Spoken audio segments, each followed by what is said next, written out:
un libro titulado Sintaxis de un signo, 1995. Ese mismo año ganó el Premio Nacional Rubén Darío 1965, que concede el gobierno de Nicaragua con el libro La estructura de la novela nicaragüense, análisis narratológico. Entonces, este léxico, ¿verdad? Quiere decir algo. Quiere decir que nos estamos encontrando frente a una literatura nueva y que procede de la investigación, que proyecta al escritor hacia ámbitos totalmente distintos a los que hemos estado acostumbrados. Mi opinión, que ahora interviene, que hemos estado opinando, la cita de los títulos nos permite vislumbrar a un escritor en busca de caminos nuevos con el fin de explicar y exponer la literatura desde una postura moderna y acorde con el tiempo que le ha tocado vivir. Su dedicación en el campo del estudio y la investigación en torno de la obra de Rubén Darío hacen de él uno de sus grandes especialistas. Yo soy de Nicaragua, que no lo sabe, ¿verdad? Y llevo 48 años viviendo aquí y parece ser que me une enamorar a la literatura y a Rubén Darío. Todos los trabajos de Nicasio Urbina pues han tenido un reconocimiento en Nicaragua, que fue darle el diploma de miembro de la Academia Nicaragüense de la Lengua, con el fin, ¿verdad?, de situarlo en una sede permanente, que es en Managua, porque sí, nuestra literatura, desde aquí creemos nosotros, que no tiene esa dimensión que pueden alcanzar otros países. En realidad sí, tenemos buenos escritores, lo que pasa es que de continente a continente las cosas corren tan lentas que no llegan, se quedan en el mar, y eso ocurre. Esta tarde nos va a hablar de esos cuentos. Yo podría decir algo, pero mi opinión no vale. Vale es lo que él va a decir, porque es quien lo ha escrito y nos puede dar un testimonio auténtico de esa realidad. Así que yo no les robo más tiempo y los dejo con Nicasio Urbina, que es el que sabe. Nacido para saber. Muchas gracias, Ricardo. Ricardo es sumamente modesto. Yo no soy ni mucho menos uno de los grandes expertos en Darío, pero él sí lo es. A lo largo de 30 y pico de años ha desarrollado una labor crítica muy importante sobre Rubén Darío. Tiene ya una edición crítica voluminosa sobre Azul, el primer libro de Darío, que espero que salga pronto.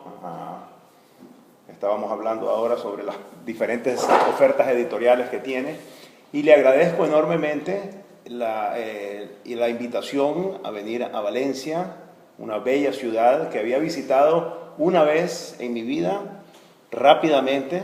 En el año 98 vine con mi esposa Elaine, pasamos una noche en Valencia viendo los lugares emblemáticos de la ciudad, y luego fuimos hacia el sur, hacia Moraira, donde pasamos una semana también maravillosa en la playa, descansando. Pero en realidad no había tenido la oportunidad de caminar las calles de Valencia, de conocer la ciudad. Le digo a Ricardo que siempre en la noche, cuando vamos de vuelta a casa, siento que vamos en un periplo circular, ¿verdad?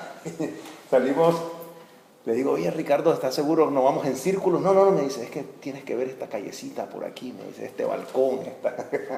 Así que lo he disfrutado muchísimo y les agradezco a todos su asistencia hoy en este café muy confortable.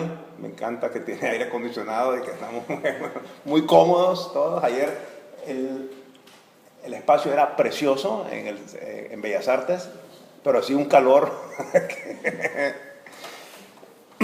Claro, como él viene de Estados Unidos, está acostumbrado a los aires más frescos del condicionado, o el que se puede condicionar. Sí, desgraciadamente, para bien o para mal, pero en Nicaragua también. En Nicaragua hace un calor atroz todo el año y yo me desespero. No tengo tanta tolerancia, a pesar de haber vivido ahí toda mi vida. Yo espero que los que han venido hoy, que vienen por primera vez, ¿verdad?, puedan volver y saber que aquí se desarrolla una cultura igual que la que se desarrolló hace muchos años y que deberíamos de reiniciar, ¿verdad? Pues el libro que estoy presentando se titula Caminar es malo para la salud. Me imagino que a todos ustedes los médicos les han recomendado lo contrario, pero les advierto que no hay que fiarse de los médicos. Hay que comprar el libro para ver si en realidad tengo razón en mi proposición. Mi esposa es cardióloga y cuando le comenté el título del libro que se iba a publicar, me dice, ¿cómo me vas a hacer eso? Eso es lo peor que me puedes hacer, me dice. Yo paso mi vida recomendándole a la gente que camine, que haga ejercicio, que se mantenga en forma y tú sales ahora con un libro que dice lo contrario, ¿no? Pero por supuesto que es una metáfora. En la literatura la mayoría de las cosas que decimos apuntan hacia otra cosa, ¿no? Apuntan hacia otro lado, son irónicas o metafóricas. Una de las cosas que he tratado de hacer con este libro es narrar la ciudad de Granada, Nicaragua. Granada es una ciudad colonial, las dos ciudades más antiguas de Nicaragua fueron fundadas en 1524 por Francisco Hernández de Córdoba. Es una ciudad que se ha conservado, colonial, muy linda. Inés María César es también de la misma ciudad, vivimos a media cuadra de distancia en Granada y nos conocemos desde la infancia y me agrada mucho tenerla aquí hoy. Nuestra ciudad ha tenido una historia literaria bastante importante dentro de la literatura nicaragüense, pero sin embargo es una ciudad que ha sido muy poco narrada. Cuando uno lee la literatura nicaragüense encuentra pocas novelas o cuentos que ocurran en Granada. La novela más antigua del país, Amor y Constancia, ocurre en Granada, pero son muy pocas y contadas las novelas que utilizan ese espacio. Entonces, en estos cuentos yo he hecho un esfuerzo por situar mis ficciones en esa ciudad. Por supuesto son inventadas, son historias inventadas, pero trato de recobrar las calles, los salones, los restaurantes, las iglesias, todo ese ambiente granadino que me parece que es importante, lo amo mucho y he querido entonces rescatar, recobrar y de cierta forma narrar esos espacios. Podríamos hablar un poco sobre el cuento en Nicaragua, la historia del cuento en Nicaragua, pero algunos de ustedes ya están probablemente cansados de escucharme hablar de literatura, entonces voy a ir directamente a la lectura de un cuento que tal vez es un poco triste, ocurre en Granada y espero que, bueno, estoy seguro que Inés María va a reconocer muchos espacios y que a todos ustedes les guste. Se llama Una vida más allá de la muerte. Es un cuento de 11 páginas. Entonces, empiezo. Aquí en mi tienda me siento a gusto. No es que tenga especial predilección por la muerte o sus enseres. No es que me regocije el estar rodeado de ataúdes y lápidas mortuorias. Es simplemente que con el tiempo, con los años, me he ido encariñando con esta esquina que la gente mira con recelo. Es cierto que me he vuelto sombrío, como dice mi Angelina. Rara vez sonrío y que a todo contesto con gran seriedad y respeto. Pero ¿de qué otra forma puede ser un hombre que día a día mantiene un incesante comercio con la muerte? Antes, cuando doña Rosario, que en paz descanse, me aconsejaba Estaba lleno de entusiasmo y miraba al futuro con ojos de marinero, esperando encontrar siempre algo en el horizonte. Después sobrevino su larga enfermedad, sus penosas recaídas, su agonía de muerte y luego este negocio. En realidad no me puedo quejar. Gracias a él, con el favor de la divina providencia, voy sacando adelante mi vida y el futuro de mi Angelina. Sin embargo, cuando reflexiono, cuando comparo al dinámico adolescente, estudiante de medicina con el actual empresario, tengo que confesarlo, se me turba el consuelo y me siento derrotado. Todo lo que pude haber sido y no fui. No quiero decir que mi vida haya sido un fracaso. Tuve una infancia feliz, sin preocupaciones, una adolescencia rica en experiencias, gocé durante años de una esposa incomparable y tengo una hija de la que me puedo sentir orgulloso. Sinceramente, he sido bastante afortunado en la vida. De ello tengo que darle gracias a Dios. Claro que he pasado mis épocas de infortunio, mis tiempos malos de los que es mejor no acordarse, pero los he sabido afrontar con hombría y diligencia, como mi padre me enseñó a hacerlo. Mi vida ha transcurrido aquí, en esta esquina de alto techo, tras un escritorio de nogal, en cuyas amplias gavetas guardo la contaduría que yo mismo llevo. Por las mañanas reviso la existencia de que dispongo, ordeno los pedidos necesarios, alisto los cobros atrasados, reviso que todo esté limpio y en su lugar. No hay mucho trabajo gracias a que voy anotando todo con escrupuloso orden. Todos los días, antes de cerrar, anoto en un libro grueso de tapas de cartón amarillo las ventas del día. El método lo he desarrollado yo mismo.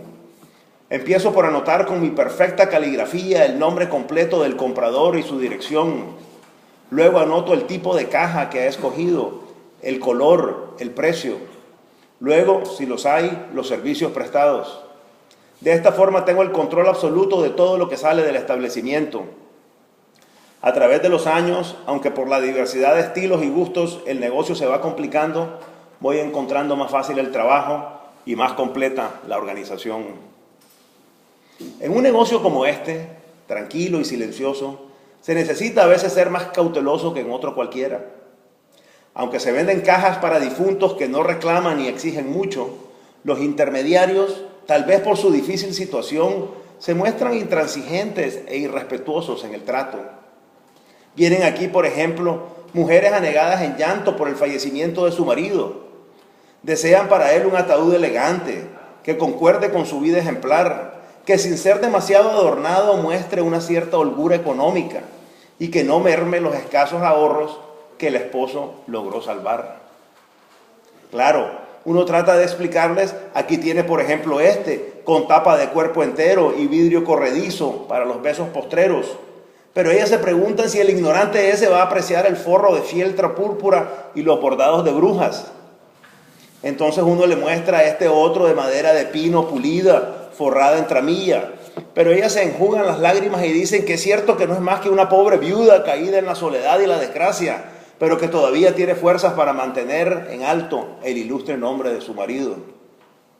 Yo, como hombre de nobles sentimientos, comprendo el dolor de esta gente, pero algunas veces no puedo soportar su intransigencia. Uno de los aspectos más trabajosos del negocio es el trato con los cocheros. El cochero es el encargado de conducir al difunto en todos los estadios de su recorrido hasta su morada final. Yo trato de ser muy riguroso con ellos, pero no pierden oportunidad para desabotonarse la camisa o echarse la gorra hacia atrás. Es una lucha interminable para que mantengan la cerreta y los arneses bien pulidos y los arreos embetunados. Con frecuencia, el tejido fúnebre de los caballos aparece raído y desgarrado porque no muestran ningún cuidado al desenganchar el carro. De no ser por el tedio de los empleados, se podría decir que este es el trabajo más apacible del mundo. A las 12 en punto cierro el negocio. Tomo mi sombrero, mi bastón, recorro las 4 cuadras y media que separan el negocio de mi casa de habitación. Abro la puerta, tirando de la otra hoja para evitar que golpee, y entro en la sala. Ahí, como de costumbre, encuentro a mi querida Angelina, la niña de mis ojos. Angelina tiene de doña Rosario la voz dulce, siempre pausada, las manos tibias, ágiles y el pelo castaño. De mí, la firmeza de carácter, la inteligencia rápida, los ojos oscuros y grandes. Dejo el bastón junto con el sombrero en la sala y paso al dormitorio. Me deshago del largo chaquetón de lino, del chaleco, del corbatín, cambio mis zapatos negros por zapatillas de cuero suaves y salgo al corredor. Comparado con el bochorno del negocio, el corredor de la casa es fresco, sombreado por un enorme mamón y otras plantas que han sobrevivido a los cuidados de Gertrudis. Antes, cuando doña Rosario vivía, que Dios la tenga en su santa gloria, en el jardín crecían violetas y margaritas. Las drupas no se pudrían en el suelo, ni se secaban los helechos en sus tiestos. Ahora Gertrudis hace lo que puede, también lo que quiere. Y bueno, mi Angelina no nació para la jardinería. Pero doña Rosario era una mujer que lo mismo hacía brotar jazmines en los canteros que melodías en la cornetina. Con su pequeña y menuda figura estaba en todos los rincones de la casa. Cuidaba del pénsil como el mejor jardinero, sembrando las plantas según la intensidad de la luz y el matiz de los colores. Con sus manos de ensueño removía el hierbajo que jamás renacía, porque conocía los métodos para esterilizar las hierbas más promiscuas y hacer germinar flores árticas en el calor del trópico. Con su trapito llegaba hasta las vigas maestras que siempre estaban pulidas, hasta los rincones más escondidos de los aparadores, de forma que el comedor de 6 puestos, los arcones maquiados y las mecedoras torneadas siempre exhalaban un tibio aroma limpio. Cocinaba la coliflor como si hubiera tomado cursos de alta cocina en París. Surcía los calcetines usando una bujía fundida, de forma que yo nunca sabía cuáles eran los nuevos y cuáles los remendados.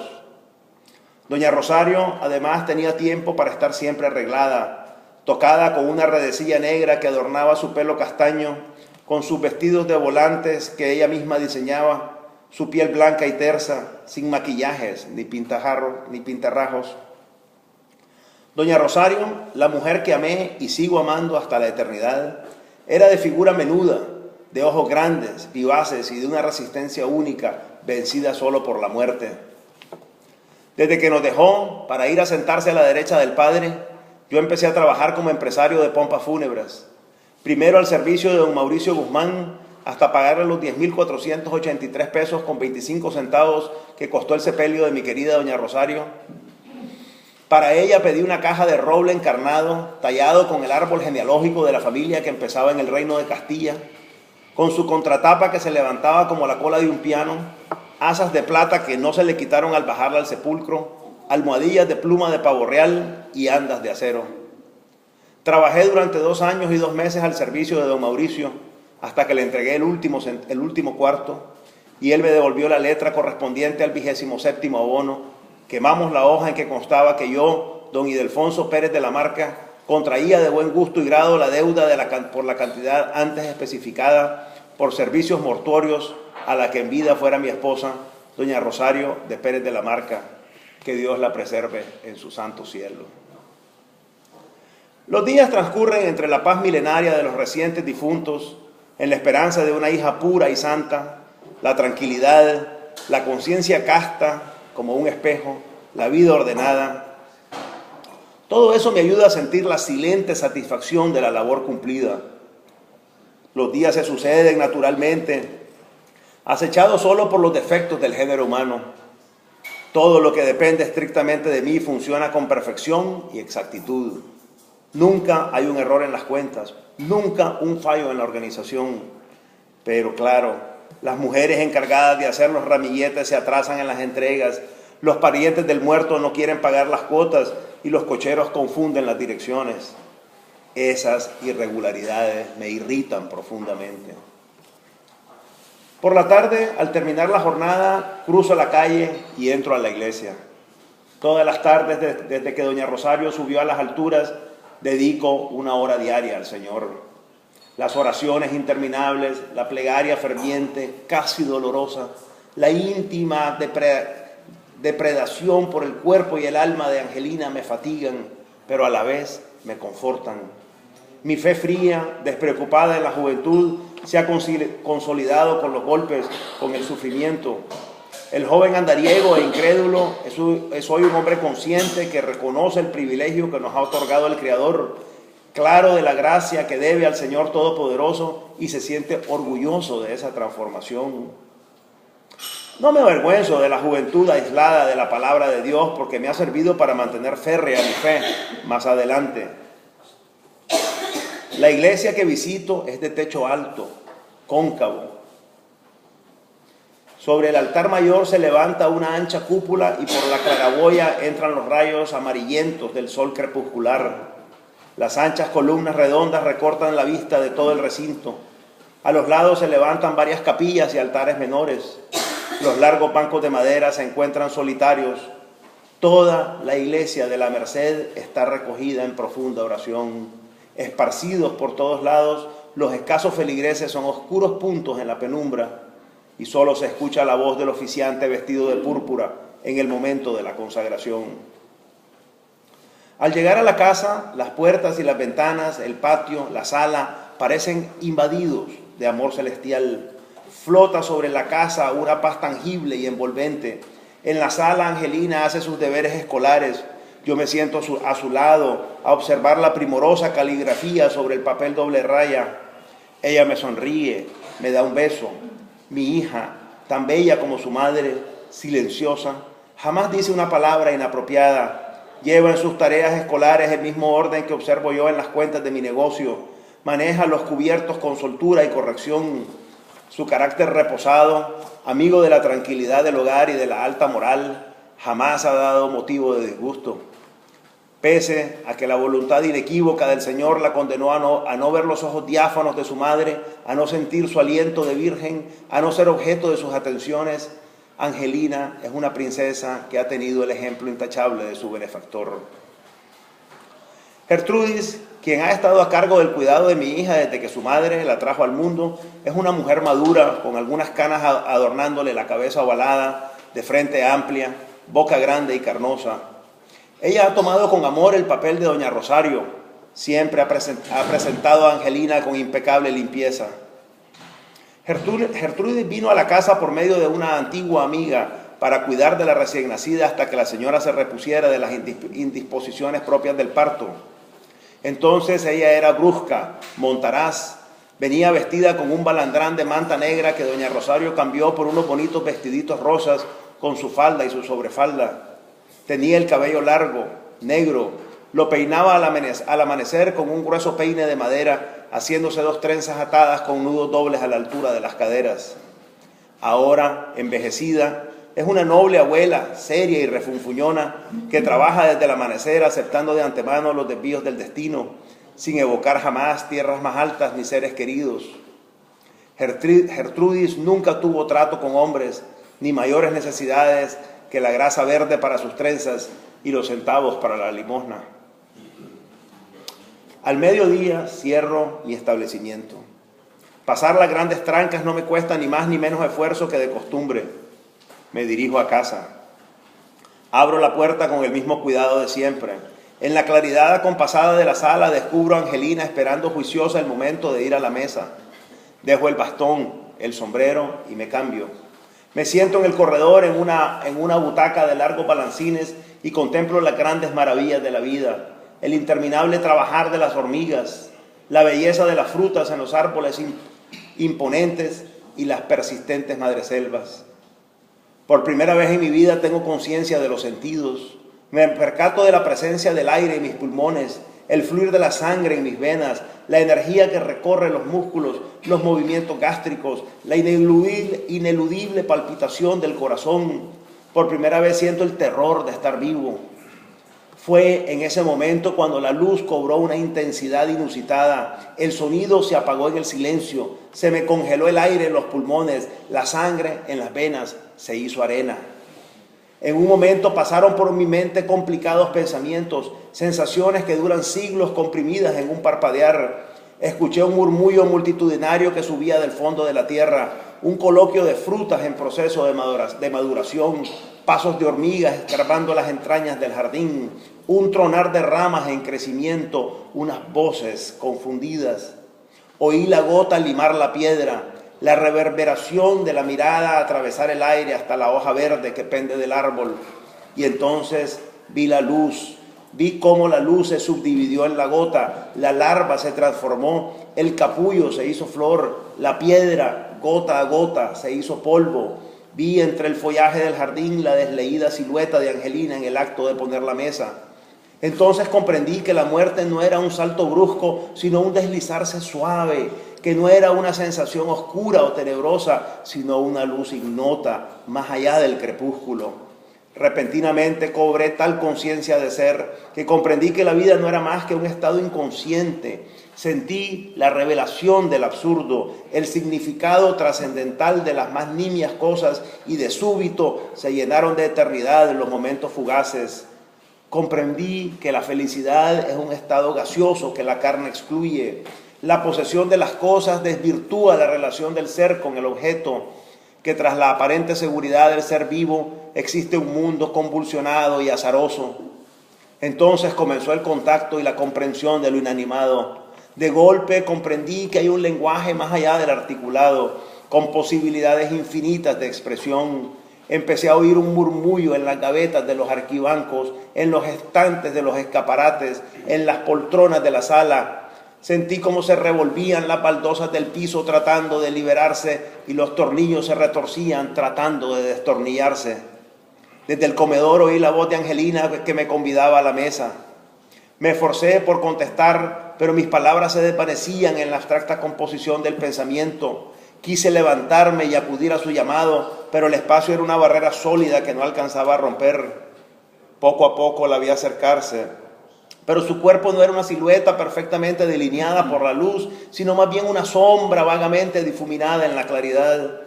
La vi moverse sin compás, arrastrando tras sí una larga cabellera. Llegó hasta mí más bien impelida por el viento que encaminada por sus pasos. La vi remover unas manos enormes sobre mi cara y mi cuerpo. Su grito fue un desgarramiento diametral que se ahogó en una mueca destrangulada. Luego vi a Gertrudis envuelta en una mortaja blanca acercarse a la butaca. La vi moverse, gesticular. La vi abrazada a Angelina en una mueca de pavor. Fue en ese momento que comprendí la soledad del ser vivo. Traté en vano de templar la voz para consolar a Angelina. Traté de erguirme, abrazarla, decirle que estaba bien, que todo seguiría como antes. Pero entonces comprendí la intransigencia de la muerte, su irreversible fatalidad. Volví a sentir dolor, me acongojé, quise llorar y no pude. Con el llanto de Angelina acudieron las vecinas. Las vi llegar hasta mí con un ademán curioso, desconfiado. Conversaban entre ellas en el lenguaje ininteligible de las palabras. Sus lágrimas me parecieron secas, cargadas de indiferencia. Poco después llegó el médico. Atravesó la penumbra de la sala como un bólido luminoso que se desvaneció en el fulgor del corredor.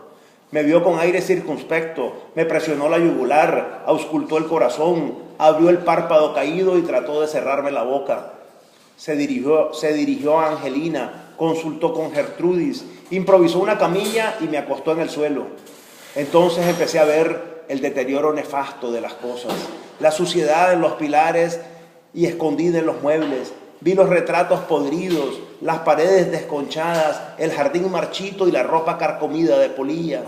Entró un joven por la puerta. Angelina corrió a sus brazos. La vi entregarse sin vergüenza, besarlo con descaro. Gertrudis salió de mi recámara y me tapó con una sábana. Sentí cómo me llevaron a mi cama, me desvistieron por completo, me enfundaron en un traje detestable y me peinaron el cabello. De la tienda trajeron un féretro donde me guardaron sin esmero, me velaron en la sala y me enterraron deprisa. El mundo que había erigido con primor empezó a desmoronarse.